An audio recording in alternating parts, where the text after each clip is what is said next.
al no haber competición decidimos acercarnos lo más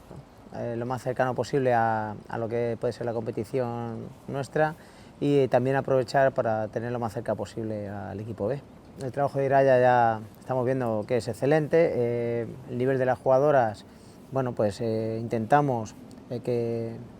prepararla lo mejor posible para que ese salto hacia el primer equipo sea lo más adecuado,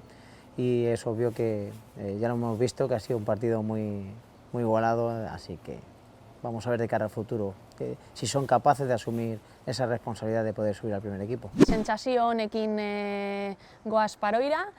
argi dago lehen taldea bezalako mailako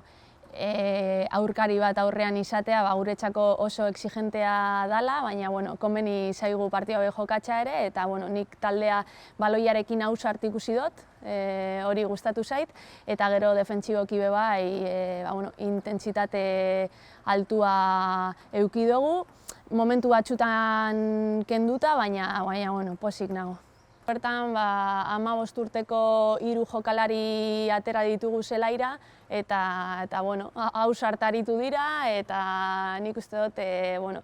arrobi ona daukagula, eta pizkanaka bai jokalari hoientzako gaur zan alde batetik oso motibagarria lehenengo taldearen kontra jokatzea, eta eurentzako be bai kirol arloan oso positiboa da.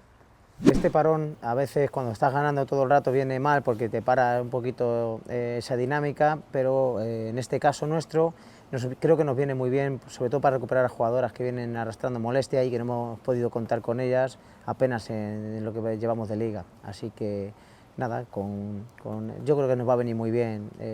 esta situación para empezar el lunes con mente abierta y la preparación que será más adecuada para afrontar con garantías el derbi. Azkenean apur bat egokitzen ari gara maila berrira, 4 partiduetan niretzako